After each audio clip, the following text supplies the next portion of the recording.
In a small Pennsylvania town tucked along the Susquehanna River, the year was 1974 when the impossible became real. 3 identical triplet boys disappeared into thin air. One moment they were chasing fireflies in the summer twilight, the next, they were gone. Decades crawled by. No bodies, no ransom notes, no clues. Until 30 years later, their mother received a package in the mail. Inside was something that would unravel a truth so carefully constructed, it had fooled an entire community. Before we get into the story, drop a comment with your country and the time right now. The autumn sun filtered through amber leaves, casting dappled shadows across the Foster family's backyard. It was October 2004, and Rachel Foster stood at her kitchen window, hands submerged in sudsy dishwater, watching the neighborhood children play. At 62, she carried herself with a quiet grace that belied the weight of loss she'd carried for 3 decades. Her dark hair, now streaked with silver, was pulled back in a simple clip. The laugh lines around her eyes had been earned not through joy, but through years of forcing smiles when the world expected her to move on. Behind her, Daniel Foster sat at the kitchen table, reading glasses perched on his nose as he sorted through the mail. At 64, his hair had gone completely white, but his hands remained steady, calloused from years of carpentry work that had kept him sane when nothing else could. Electric bill, credit card offer, magazine renewal, he muttered, setting each piece aside. Then he paused. Rach, there's something here for you. No return address. Rachel dried her hands on a dish towel and turned. The package was small, wrapped in plain brown paper, her name and address written in careful block letters. Her heart gave an odd flutter, the way it always did when something unexpected arrived. After all these years, she still hoped. Probably just some catalog, she said, trying to keep her voice light as she took it from him, but her hands trembled slightly as she tore the paper. Inside was a small wooden box, handcrafted, with delicate dovetail joints. Daniel leaned forward, his brow furrowing. That's beautiful work. Who would send you something like that? Rachel lifted the lid. Nestled inside, wrapped in tissue paper, was a photograph. Not just any photograph. Her breath caught in her throat. The world tilted. It was a Polaroid, slightly faded with age, showing 3 boys, maybe 10 or 11 years old, standing in front of a farmhouse. They wore matching denim overalls and plaid shirts, dark hair, identical features, arms slung around each other's shoulders. They were smiling, but it was their eyes that made Rachel's knees buckle. Those eyes. She knew those eyes. Daniel, she whispered, her voice barely audible. Daniel, look. He stood quickly, moving to her side, and together they stared at the photograph. The silence stretched between them, heavy with 3 decades of grief and unanswered prayers. It can't be, Daniel said, but his voice cracked on the last word. They'd be 37 now. This photo, it's old, maybe from the 80s. Rachel turned the photograph over with shaking hands. On the back, written in the same careful block letters, summer, 1978. They grew up loved. They deserve to know the truth. Check the Harrington County Gazette archives. June 1974. Harrington County, Rachel breathed. That's 2 hours north of here. Daniel was already moving, grabbing his jacket from the hook by the door. I'll get the car keys. We're going to that library. Now. The drive north felt endless. Rachel clutched the photograph in her lap, her thumb tracing the edges as if she might wear away the image and find her boys beneath it. She counted the similarities. The way the boy on the left, he stood with his weight on one leg, exactly the way Ethan used to. The middle boy, arms crossed, chin slightly lifted, that was Noah's defiant posture, and the smallest one on the right, half a step behind the others, that protective hesitation. Pure, Caleb. What if it's a hoax? Daniel asked quietly, his hands tight on the steering wheel. What if someone's playing a cruel joke? Then we'll know, Rachel said. But what if it's not? What if they're alive, Daniel? What if our boys are alive? They reached the Harrington County Public Library just before closing time. The librarian, a thin woman with reading glasses on a beaded chain, looked up from her desk with mild surprise. We need to see newspaper archives from June 1974, Daniel said, his voice urgent. The Harrington County Gazette. The librarian led them to a back room where microfiche machines sat like relics from another era. June 1974, she murmured, pulling out a box of film. Let me know if you need help. Rachel and Daniel sat side by side, scrolling through page after page. Obituaries, town council meetings, high school graduations. Then, on June 23, 1974, a small article in the local news section. Arthur Brennan, 41, a beloved science teacher at Harrington County Middle School, has opened his heart and home to 3 young boys orphaned in a tragic house fire in Philadelphia. The identical triplets, age 7, lost both parents in the blaze last month. Brennan, who lost his own family in a car accident 3 years ago, says he feels called to give these boys a second chance at family. They need stability, love, and a fresh start, Brennan told the Gazette. I can provide that. The adoption was finalized last week through private channels. Brennan has requested privacy for the family as the boys adjust to their new life. Rachel's hand flew to her mouth. House fire in Philadelphia. We're from Riverside, not Philadelphia, and our boys weren't orphans. We were right there. Daniel's face had gone pale. Arthur Brennan. I remember that name. He was substitute teaching at their elementary school that spring. The boys mentioned him a few times. June 1974, Rachel whispered. Our boys disappeared, June 15th, 1974. This article is dated a week later. They stared at each other, the terrible possibility settling between them like a stone. The librarian appeared in the doorway. We're closing in 5 minutes. Wait, Rachel said, her voice sharp with desperation. Do you have anything else on Arthur Brennan? Phone book? Property records? Anything? The woman hesitated, then nodded. I can check the property tax records. They're public. 10 minutes later, they had an address. 4782 Miller Road, Harrington County, a 40-acre farm on the outskirts of town. In the car, Daniel pulled out his cell phone and dialed 911. I need to report a possible kidnapping, he said, his voice steady despite the tremor in his hands. From 30 years ago. I know how that sounds. But please, just listen. Detective Sarah Chen had been with the Harrington County Sheriff's Department for 15 years, but nothing had prepared her for the story Rachel and Daniel Foster told in her office that evening. She sat across from them, a legal pad in front of her, taking notes as they spoke. Your sons disappeared in 1974, she repeated, from Riverside, Pennsylvania. That's Lancaster County jurisdiction. Yes, Rachel said.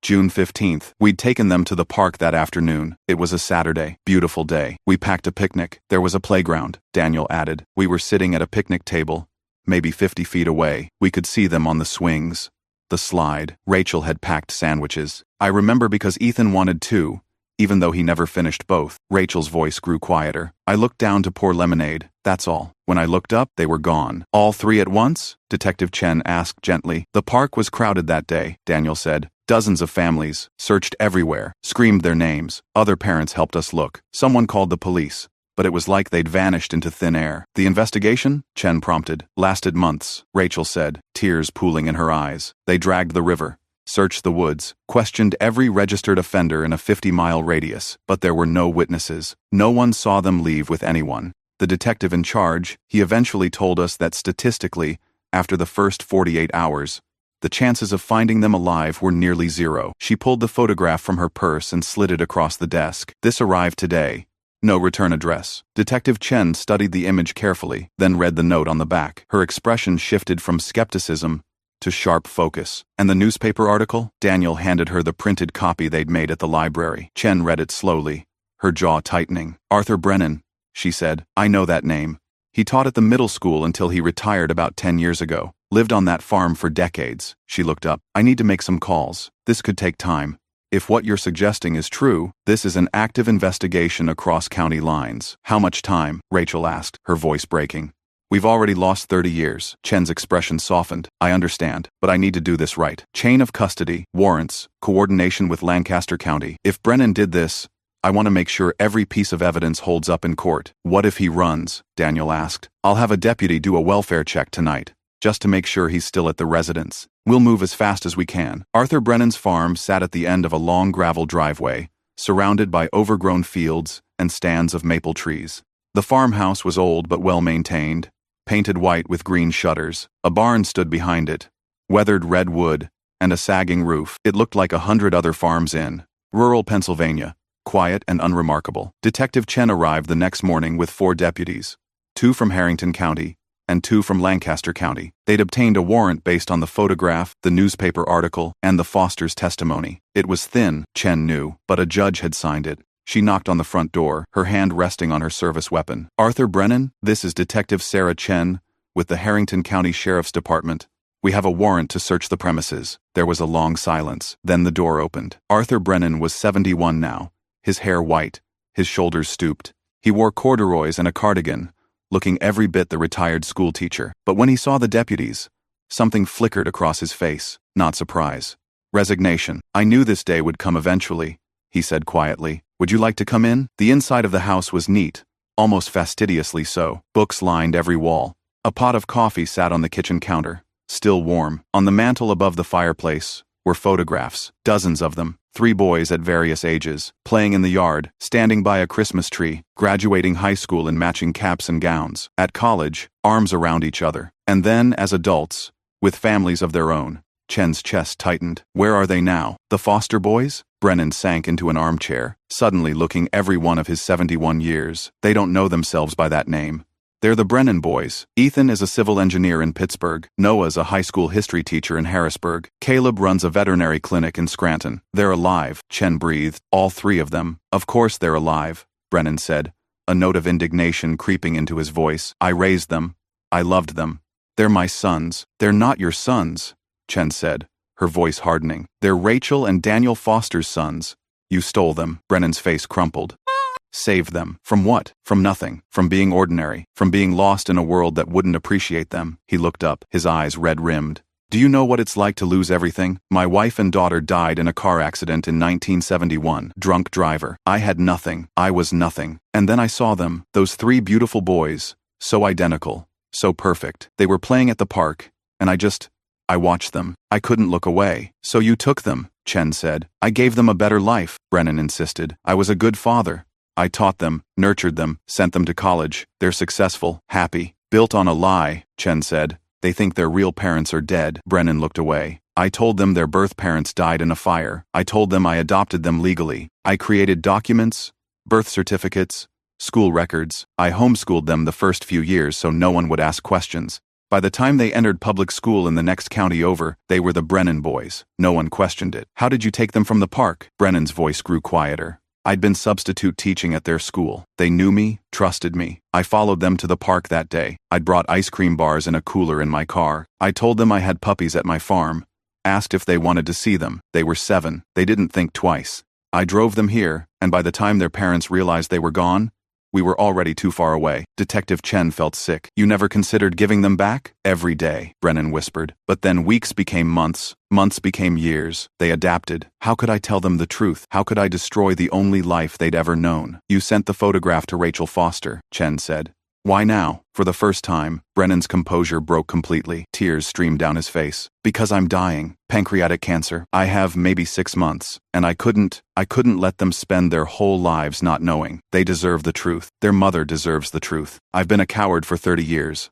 But I won't die one. Rachel and Daniel Foster sat in Detective Chen's office once more. It had been 3 days since Arthur Brennan's arrest. 3 days of statements, interviews, DNA tests, to confirm what everyone already knew in their hearts. They're alive, Chen said, her voice gentle. All 3 of them. Ethan is 37, married with 2 children. Noah is 37, married with 1 child. Caleb is 37, engaged to be married next spring. Rachel pressed her hand to her mouth, sobbing. Daniel wrapped his arms around her, his own tears falling freely. When can we see them? Daniel asked. Chen hesitated. That's complicated. They don't know yet. They think Arthur Brennan is their father. They think you're dead.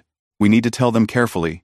With therapists present, this is going to shatter their entire understanding of their lives. How are we going to do this? Rachel whispered. We've contacted all 3 of them, Chen explained. Told them there's been a development in their family history, and asked them to come to the station. They'll be here tomorrow morning. We have trauma counselors standing by. And if you're willing, we'd like you to be here too. Of course, Daniel said immediately. Whatever they need. That night, Rachel couldn't sleep. She lay in bed, staring at the ceiling, her mind spinning. What would she say? Would they hate her for not protecting them? Would they even want to know her? Beside her, Daniel took her hand. I keep thinking about all the things we missed, he said. First days of school, baseball games, proms, graduations, weddings. We can't get those back, Rachel said. But maybe we can have tomorrow. The morning arrived cold and overcast, November clouds hanging low over Harrington County. Rachel and Daniel sat in a private room at the sheriff's station, 2 therapists with them, waiting. In another room down the hall, Ethan, Noah, and Caleb Brennan sat together, confused and increasingly worried. They'd been told separately to come to the station, but when they'd arrived and seen each other, they'd demanded answers. Detective Chen entered their room, her expression serious. Thank you all for coming. I know this is confusing. What I'm about to tell you is going to be very difficult to hear. I want you to know that we have therapists here, and we're going to support you through this. Ethan, the tallest of the 3, leaned forward. Is Dad okay? Is he hurt? Your father, Arthur Brennan, is alive, but he's been arrested. Arrested? Noah's voice rose. For what? Chen took a breath. For kidnapping. 30 years ago, he took 3 7-year-old boys from a park in Riverside, Pennsylvania. Those boys were identical triplets. Their names were Ethan, Noah, and Caleb Foster. The room went silent. Caleb's face had gone pale. What are you saying? I'm saying that you are those boys. Arthur Brennan is not your biological father. He kidnapped you in 1974 and raised you under false identities. Your biological parents, Rachel and Daniel Foster, have been searching for you for 30 years. They're here. They're in this building right now. For a long moment, no one spoke. Then Ethan stood abruptly, his chair scraping against the floor. That's insane. Our parents died in a fire. Dad adopted us. We have paperwork. Forged paperwork, Chen said gently. We've verified everything. Arthur Brennan has confessed. I know this is overwhelming, but it's the truth. Noah's hands were shaking. I don't understand. Why would he do this? He lost his own family in 1971. He became obsessed with the idea of having sons again. When he saw you, he couldn't let go, so he took you. Caleb stood and walked to the window, his back to the room. When he spoke, his voice was thick. What we know about ourselves is a lie. Not everything, Chen said. You're still brothers. You're still the men you've become. But yes, your origin story was fabricated. We want to see him, Ethan said suddenly. We want to see Arthur. That's not advisable right now, Chen began. But Noah cut her off. We don't care. If what you're saying is true, we deserve to hear it from him. 30 minutes later, the 3 brothers sat across from Arthur Brennan in an interrogation room. He looked smaller somehow, diminished. When he saw them, his face crumpled. I'm so sorry, he whispered. Is it true? Ethan asked, his voice cold. Did you kidnap us? Brennan nodded, unable to meet their eyes. Yes. Why? Because I was broken, Brennan said. Because I lost my family and couldn't bear the emptiness. Because when I saw you 3, so perfect, so full of life, I wanted that for myself. It was selfish. It was evil. But I did it anyway. Our whole lives are built on a lie, Noah said, his voice shaking with rage. Every memory, every birthday, every Christmas, all of it, a lie. I loved you, Brennan said desperately. That wasn't a lie. I raised you the best I could. I supported your dreams, sent you to college, walked beside you through every milestone. You stole us from our real parents, Caleb said quietly. Did you ever think about them? About what you did to them? Brennan's shoulders shook with sobs. Every day, every single day. Then why didn't you give us back? Ethan demanded. Because I'm a coward, Brennan said. Because I loved you too much to let you go. And because, God forgive me, I convinced myself that I was doing the right thing, that you were better off with me. The brothers looked at each other, a silent communication passing between them. Finally, Ethan spoke. We need to meet them. Our real parents. Rachel and Daniel had been moved to a larger conference room. When the door opened, and Detective Chen entered with 3 tall men behind her, Rachel's legs nearly gave out. They were her boys, older, grown, but unmistakably hers. Ethan's dark curls, now cut short but still wavy. Noah's serious eyes, the same shade of hazel she remembered. Caleb's gentle expression, still carrying that quiet watchfulness. For a moment, no one moved. The brothers stood in the doorway, staring at the couple who looked like strangers but felt like ghosts. Rachel took one tentative step forward, her hand reaching out, then dropping. I don't want to overwhelm you, she said, her voice breaking. I've dreamed of this moment for 30 years. We don't remember you, Ethan said, not unkindly, but honestly. We don't remember anything before him. I know, Rachel said. You were so young, but I remember you. I remember everything. Ethan, you used to line up all your toy cars in perfect rows. Noah, you asked 1,000 questions about everything. And Caleb, you carried a stuffed rabbit named Mr. Hops everywhere you went. Caleb's breath caught. I had a dream once, about a rabbit. I thought I made it up. You loved that rabbit, Daniel said, his voice thick. You wouldn't sleep without it. When you disappeared, we found it in your room. We still have it. The brothers looked at each other. Then Noah spoke. We have families, wives, kids, lives we've built. I don't know how to process any of this. We're not asking you to choose, Rachel said quickly. We're not asking you to give up your lives or pretend the last 30 years didn't happen. We'd like the chance to know you. If you'll let us. I have a son, Ethan said quietly. He's 4, and a daughter, she's 2. They don't know that their whole family history just changed. What are their names? Rachel asked, tears streaming down her face. Ethan's voice softened. Sam and Lily. Those are beautiful names, Rachel whispered. I'd love to meet them someday, if that's okay with you. The therapist, who had been sitting quietly in the corner, spoke up. This is a lot to process. I'd recommend we take this slowly. Maybe start with just talking, getting to know each other again, or for the first time, depending on how you look at it. Caleb moved first. He walked slowly across the room and stood in front of Rachel. Up close, she could see the freckles across his nose, The same ones he'd had as a child. I'm angry, he said, at him, at the situation, at the universe. But I'm not angry at you. You didn't do anything wrong. Rachel reached up, hesitating, and when Caleb nodded, she touched his face, just once.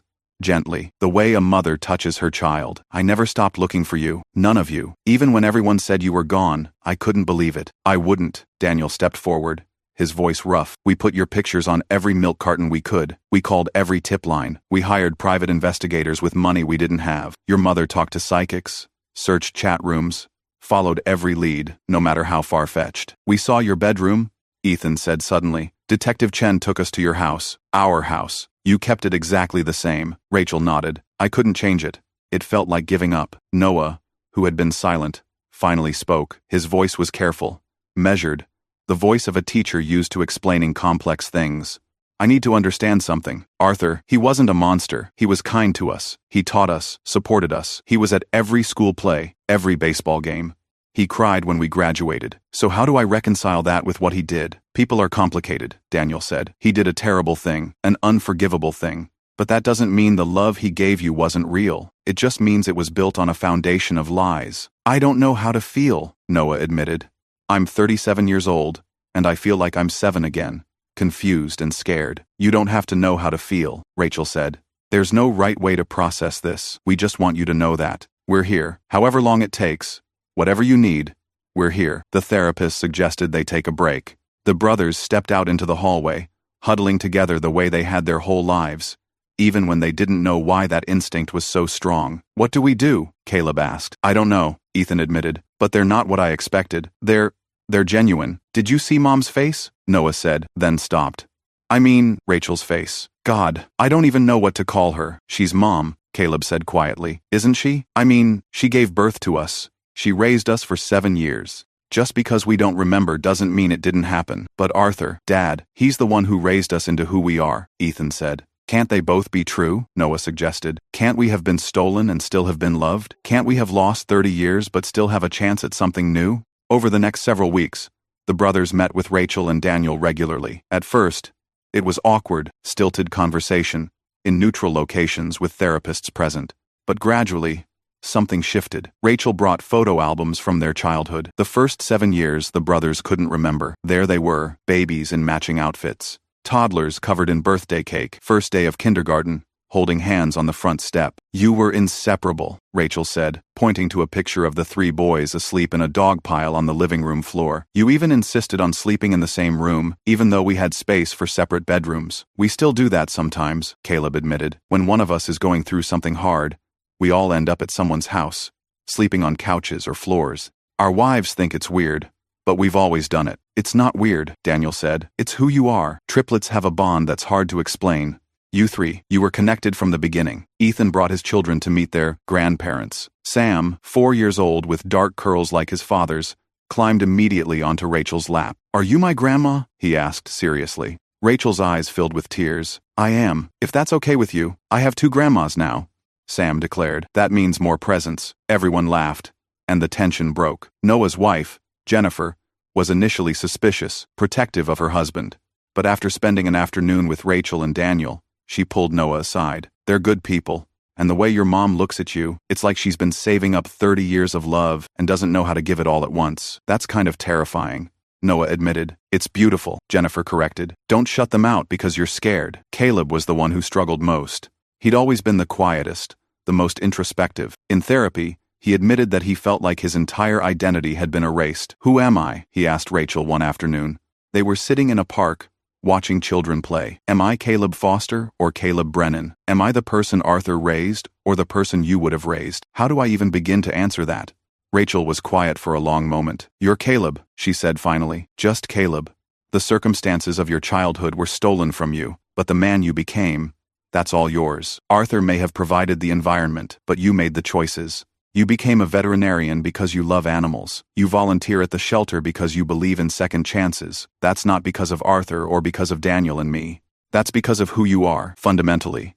At your core. I'm angry at him, Caleb said. But I also love him. Is that sick? It's human, Rachel said. He was your father for 30 years. That doesn't just disappear because we found out the truth. You're allowed to grieve the relationship you thought you had. You're allowed to feel betrayed, and you're allowed to still love him. Emotions aren't logical. Do you hate him? Caleb asked. Rachel considered this. I did. For a long time, I imagined what I'd do if I ever found him. But now, I mostly feel sad. He lost his family and couldn't cope. Instead of getting help, he destroyed multiple lives trying to fill that void. It's tragic, really. He's dying, Caleb said quietly. The cancer. He has maybe a few months. I know. Do you want to see him? Rachel looked surprised. I don't know. Do you think I should? I think, Caleb said slowly, that maybe you need to say what you need to say, so you don't spend the next 30 years carrying that weight too. Arthur Brennan was in the prison hospital when Rachel visited. He'd been denied bail given the severity of the charges, and his terminal diagnosis making him a flight risk. When she entered the room, accompanied by a guard, he looked up with surprise and something that might have been fear. Rachel, he said hoarsely, I didn't expect you to come. She sat in the chair beside his bed, studying him. He looked frail now, the cancer eating away at him. I'm not here to forgive you, she said. I want you to know that up front. I don't expect forgiveness, Arthur said. But I am here to try to understand, Rachel continued, because my boys, they loved you. They still love you, despite everything. And I need to understand how the man who stole my children could also be the man who raised them to be good, kind, thoughtful people. Arthur closed his eyes. I loved them. That's the only answer I have. I loved them from the moment I saw them. It was obsessive, wrong, sick, but it was real. You put me through hell, Rachel said, her voice shaking. 30 years, Arthur. 30 years of not knowing if my children were alive or dead, of imagining the worst, of blaming myself every single day for looking away for just one moment. I know, Arthur whispered. There's nothing I can say that makes it better. No, there isn't, Rachel agreed. But I need you to know something. Those boys, my boys, they're going to be okay. They have each other. They have Daniel and me now. They have their families. And we're going to make sure they get through this. Despite what you did, they're going to be okay. Thank you, Arthur said, tears streaming down his face. Thank you for raising them well. For those first 7 years, you gave them a foundation of love, even if they don't remember it. Rachel stood. Goodbye, Arthur. I hope you find peace with whatever happens next, but I also hope you understand that you don't get to be part of their lives anymore. That ended the day you stole them. As she walked out, she felt something lift from her shoulders. Not forgiveness, but a kind of closure. She'd looked into the eyes of the man who had destroyed her life and had seen him for what he was, broken and human and deeply flawed. It didn't excuse what he'd done, but it helped her understand it. Arthur Brennan died 4 months later, in February 2005. The brothers attended his funeral, along with a handful of former students and colleagues. It was a small, quiet affair. Rachel and Daniel did not attend, respecting their son's need to grieve in their own way. At the graveside, Ethan spoke. He gave us life, even though he had no right to take it in the first place. He was a father to us, even though he stole us from our real parents. I don't know how to reconcile those things. I don't know if I ever will, but I know that the man being buried today was complicated. He was capable of great love and great evil. And somehow, we have to find a way to hold both truths at the same time. Noah and Caleb stood on either side of him, their hands clasped together, the way they always had. By the time spring arrived, a new rhythm had established itself. Sunday dinners at Rachel and Daniel's house became tradition. The brothers would bring their families, and the house that had been silent for 30 years was finally filled with noise and laughter and life. Rachel learned that Ethan took his coffee black, like Daniel, that Noah had her love of old movies, that Caleb had Daniel's patient way with broken things. She learned the names of grandchildren, heard stories about school plays and baseball games and first steps.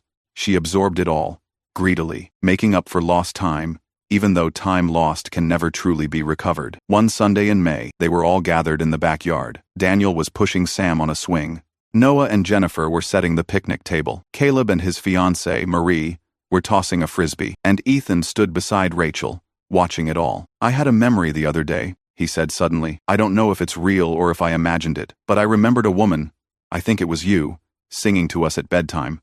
Something about mockingbirds. Rachel's breath caught. Hush, little baby, she said softly. I sang that every night. I thought I made it up, Ethan said, his voice thick. You didn't, Rachel said. It's real. You're real. This is real. Ethan pulled her into a hug, and Rachel let herself hold him the way she'd wanted to for 30 years. Tight, and close, and safe. From across the yard, Noah and Caleb saw and came running, the way they always did when one of them needed the others. They wrapped around their mother and oldest brother, a tangle of arms and tears and laughter. Daniel joined them, and they stood like that, a family broken and mended, scarred but healing, together at last. I love you, Rachel whispered, saying the words she'd held in her heart for 3 decades. "I never stopped loving you, not for one single day." "We know," Caleb said. "We can feel it." And in that moment, in the warm spring sunlight with her family around her, Rachel Foster finally allowed herself to believe what had seemed impossible for so long. Her boys had come home. The legal proceedings took another year. Arthur Brennan's death meant he never faced trial, but his confession was enough to close the case. The brothers legally reclaimed their birth names, though they kept Brennan as a middle name. Ethan Foster Brennan, Noah Foster Brennan, Caleb Foster Brennan. An acknowledgement of both identities, both lives. The story made national news. Triplets found after 30 years. The headlines read. Reporters wanted interviews. Book deals were offered. Movie producers called. The brothers declined them all. This was their story, their family's story, and it wasn't entertainment. Instead, they focused on healing, family therapy, individual therapy, long conversations that lasted late into the night. They grieved the time lost and celebrated the time found. They introduced their wives and children to aunts and uncles and cousins they'd never known existed. The Foster family tree, pruned by tragedy, began to grow again. On June 15, 2006, exactly 32 years after the kidnapping, the entire family gathered at the park in Riverside, where it had all begun. A memorial bench had been installed, donated by the community. The plaque read, "In memory of the lost years, in celebration of the found family.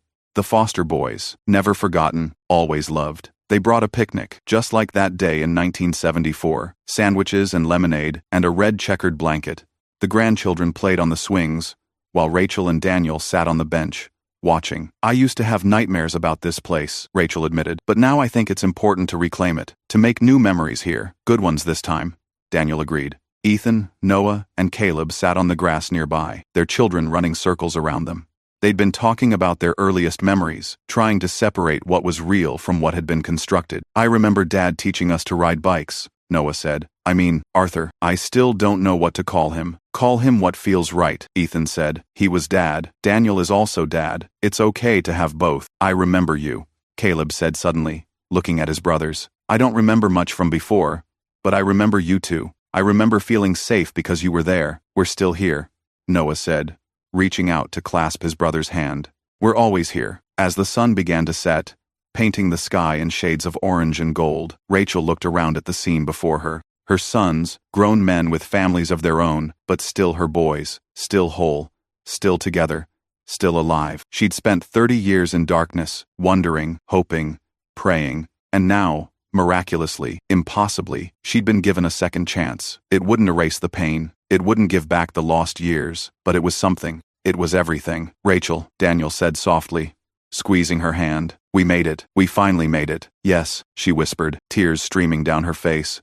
"We did." And for the first time in 3 decades, when Rachel Foster closed her eyes, she didn't see the nightmare of that day. She saw this, her family, whole and healing, and home. The triplets who had vanished into thin air had finally, miraculously, been found, not as the children they were, but as the men they'd become. And that, Rachel thought, was its own kind of miracle. In the gathering dusk, as fireflies began to emerge and dance through the evening air, 3 brothers stood together, arms around each other's shoulders, exactly the way they'd stood in that photograph from 1978, still connected, still whole, still together. And behind them, watching with hearts full of love and loss and gratitude, their parents stood witness to the family they'd never stopped believing in. The Foster boys had come home,